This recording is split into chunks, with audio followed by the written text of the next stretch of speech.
Bhadrachalam Congress party వారు చేసింది ఏమీ లేదని, అయినా అభివృద్ధి అంతా బీఆర్ఎస్ పార్టీ పల్లె జరిగిందని చెప్పిన రావులపల్లి రాంప్రసాద్. భద్రాచలం అభివృద్ధి బీఆర్ఎస్ పార్టీతోనే సాధ్యమవుతుందని పార్టీ నియోజకవర్గ ఇన్ఛార్జ్ రావులపల్లి రాంప్రసాద్ పేర్కొన్నారు. భద్రాచల పట్టణంలో తెలంగాణ హరిత హోటల్లో శుక్రవారం నిర్వహించిన బీఆర్ఎస్ నియోజకవర్గ స్థాయి విలేకరుల సమావేశంలో ఆయన మాట్లాడారు. ఈ సమావేశంలో పార్టీ నాయకుడు మానే రామకృష్ణతో పాటు పలువురు నాయకులు పాల్గొన్నారు. ప్రత్యేక సమగ్ర ఓటరు జాబితా సవరణ ఎస్ఐఆర్ కార్యక్రమాన్ని దృష్టిలో ఉంచుకొని ప్రతి బూతుకు ఒక్కో పార్టీ కార్యకర్తను నియమించినట్లు రాంప్రసాద్ తెలిపారు. గ్రామ కమిటీలను ఏర్పాటు చేసి ఓటరు జాబితాను పరిశీలించడంతో పాటు స్థానిక ప్రజా సమస్యలను గుర్తించి వాటి పరిష్కారం కోసం కృషి చేస్తామని చెప్పారు.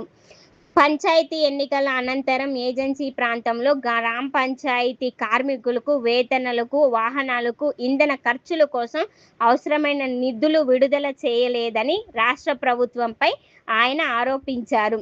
రాష్ట్ర ప్రభుత్వం ప్రకటించిన 6 కేటగిరీలో ఉచిత బస్సు ప్రయాణం మినహా మిగిలిన హామీలు అమలు కాలేదని ఆరోపించారు. 3 మంత్రులుండి కూడా స్థానిక సమస్యలకు గాలికి వదిలేశారని తెలిపారు. మాజీ ముఖ్యమంత్రి కె. చంద్రశేఖర్ రావు హయాంలో అమలు చేసిన సంక్షేమ పథకాలను తిరిగి అమలు చేయడానికి పార్టీ కృషి చేస్తుందని తెలిపారు. అలాగే సభ్యత్వ నమోదు కార్యక్రమాన్ని గ్రామ స్థాయి నుంచి డివిజన్ స్థాయి వరకు విస్తరింపగా చేయబడిందని వెల్లడించారు.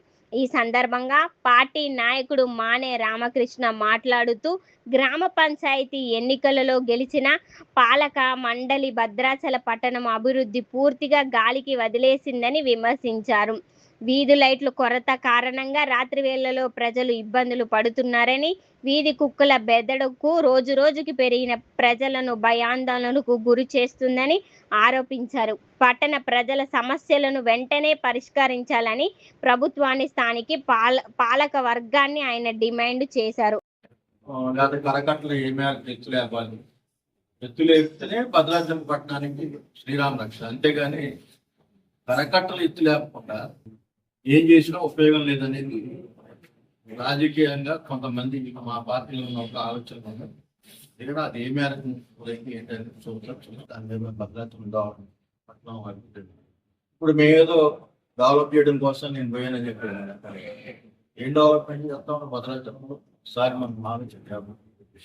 వేలూరు నుంచి భద్రాచలం రోడ్డు 2 గంటలు బస్సు వచ్చింది. అలాంటిది అలా 4 గంటలు పడుతుంది. అదేవిధంగా పంచాయతీ వరకు గెలిచి 6 నెలలు అయింది.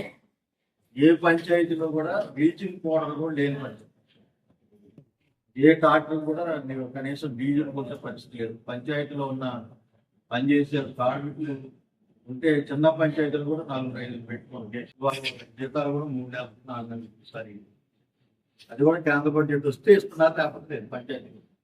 అంతేగాని రాష్ట్రం నుంచి నిధులు కూడా ఇంతవరకు విడుదల చేయలేదని మనందరికీ తెలుసు, మీకు కూడా తెలుసు. మాతో పాటు పంచాయతీల పరిస్థితి అధోగతి పాలు. ఎక్కడ కూడా చెత్త ఎత్తిన పరిస్థితి దాఖలాలు భద్రాచలం పట్టణం తప్ప మిగతా గ్రామ పంచాయతీలు మనం ఎక్కడ పోయినా ఒక మండలం పెట్టడం కానీ, లేకపోతే చెత్తను కొట్టడం, చెత్త తీసేయడం కానీ ఎక్కడ కూడా జీరో. అభివృద్ధి ఎవరికి అభివృద్ధి జరుగుతుందంటే మన ఎమ్మెల్యే గారికి మంచి అభివృద్ధి జరుగుతుంది. ఎందుకంటే ఇష్టదంగా భద్రాచలం పట్టణంలో జరుగుతాం. అట్లే బయట నుంచి కూడా చర్ల నుంచి, వెంకటాపురం నుంచి ఇదేదో సీఎం గారి లారీలానే వెళ్ళిపోదు. ఏ అధికారి ఆపడానికి కానీ, దాన్ని ప్రశ్నించడానికి కానీ ఎవరికి హక్కు లేదని చెప్తా ఉన్నాం అధికారులంతా. అది మేము కనుక మాట్లాడుతూ ట్రాన్స్ఫర్లు అయిపోయింది. మేము బూతులు తిట్టించుకునే పరిస్థితి ఉందని చెప్తున్నాం. ఇవాళ మన మంత్రి గారు శ్రీనివాస్ అసలు ఆయన ఎవరిని ఏం మాట్లాడుతున్నారో తెలియని పరిస్థితి. ఆయన మొన్న ఒక రోజు భద్రాచలం పోలీసు అధికారులు కానీ, రెవెన్యూ అధికారులు అందరినీ బాగా ఎందుకు కోపడ్డాడంటే ఆయన మనుషులకి, ఆయన దందా చేసేదానికి, ఆయన వెంబట అనుసరించే వాళ్ళకి వాళ్ళు అధికారులు న్యాయం చేసేదానికి వాళ్ళు చెప్తాం. వాళ్ళ కేసీఆర్ గారు 10 ఏళ్ళ పాలన చూసి మాలాంటి వాళ్ళు అందరం కూడా మేము వేరే పార్టీలో ఉన్నాం, మళ్ళీ పోయి బీఆర్ఎస్లో ఎందుకు చేయడం అంటే ప్రజలకి ఆయనతో అయితేనే న్యాయం జరుగుతుంది. ఏనాడు కూడా 6 గ్యారెంటీలు ఇచ్చాడు వాళ్ళ రేవంత్. 6 గ్యారెంటీల్లో ఒక బస్సు తప్ప ఏ గ్యారంటీ కూడా నెరవేర్చలేదని మేము చెప్తున్నాం. గ్యాస్ కానీ లేదా తులం బంగారం కానీ లేదా మహిళలకి 22,500 కానీ లేదా స్కూటీలు కానీ ఇట్లా అనేక వాగ్దానాలు చేసింది. ఏ ఒక్క వాగ్దానం కూడా ఇంతవరకు అమలు చేయలేదు రేవంత్ రెడ్డి అని. ముఖ్యమంత్రి గారు ఏమనుకుంటారు, మన దగ్గర ఉన్న మన జిల్లాలో 3 మంత్రులు, ఈ 3 మంత్రులు కూడా కనీసం ఆ ప్రధానమైన విషయాలను కూడా ప్రభుత్వం దృష్టి తెచ్చిపోయి దాన్ని పరిష్కారం చేసే వైపు దృష్టి పెట్టారు. ఎంతసేపు ఎవరి సంపాదన ఏంటి, ఎవరి కమిషన్ ఏంటి, ఎవరి పర్సెంటేజ్ ఏంటి, ఎట్లా దోపిడీ చేయాలని ఆలోచన తప్ప ఇంకొక ఆలోచన మన ఎమ్మెల్యేతో సహా అందరూ కూడా ఇదే పనిలో ఉందని నాకు ఎంపీ గారు గెలిచిన తర్వాత ఆయన ముఖం ఎట్లా ఎవరు చూసుకున్నారు మన దేశంలో. ప్రజలైతే చూడలేదు ఏ గ్రామం ఎంపీ గారు మనం దానికోసమే కనీసం గెలిచినాక విజయోత్సవ సభ లాంటివి పెట్టుకుని రాలేదు. అయితే మేము కూడా బిఎల్ఏలు రేపు మా ఓటు సభ్యత నమోదు కానీ ఇదే బిఎల్ఏలు ఇదే ఎస్ఆర్ఐ సభ్యులతోటి గ్రామ కమిటీలు మా నాయకత్వం కలిసి గ్రామ కమిటీలు కూడా ఏర్పాటు చేసుకుంటే వీళ్ళు 3 ఉంటారు, గ్రామ కమిటీలో 7 అంటే 10 మంది కార్యకర్తల్ని ప్రతి గ్రూప్ లో తయారు చేసుకొని రేపు రాబోయే కాలంలో ఆ గ్రామాల్లో ఉన్న సమస్యల్ని పరిష్కారం చేసే వైపు పోరాటాల వైపు బీఆర్ఎస్ పార్టీ పోతుంది, ఖచ్చితంగా పోతుంది. వాళ్ళ రైతుల పరిస్థితి అంటే అధోగతి పోతుంది. వాళ్ళు ఇవాళ నిజంగా నష్టపోయేది వాళ్ళ కొద్దిగా అంతో ఇంతో ఉపశమనం కోసం ఇచ్చే రైతు పనులు ఇవాళ లేదు. చేసే రైతు పనులు వాళ్ళ లైన్లో తీసుకొచ్చాడు, మళ్ళీ వాళ్ళ రైతు పనులు మూసలేవు. ఇంకా అనేక పథకాలు ఇంకా చెప్పాలంటే ఇంకా 100 పథకాలు ఉన్నాయి పెట్టి ఎక్కడ కూడా మేనిఫెస్టోలో పెట్టలేయండి. రైతు బంధు కానీ లేకపోతే కేసీఆర్ కిట్ కానీ లేకపోతే ఆడపిల్లలకి ఇట్లా అని వాగ్దానం బంగారు ఇస్తాను కానీ ఇట్లా అనేక పథకాలని దొంగలో దొరికేసి కేసీఆర్ గారు ఎందుకు పడిపోయిందంటే మా సర్వేలో జరిగిందంటే మేము పైన పార్టీలు కూడా చెప్పాం. మా సర్వేలో జరిగిందంటే మనం సరిగ్గా మన పథకాలను ప్రజల్లో తీసుకెళ్ళలేకపోయాడు. ఇప్పుడు తీసుకెళ్ళాలి. మన ఉన్న పథకాలు ఏంటంటే కేసీఆర్ ఇచ్చిన పథకాలు ఏంటి, ఆ ప్రభుత్వం అనుసరించిన విధానం, ఆ తర్వాత ఎస్ఐఆర్, ఈ రెండింటి మీద ప్రధానంగా చర్చ జరుగుతుంది. ఎందుకంటే మేము ఖచ్చితంగా ఎన్ని బూతులు అయితే 9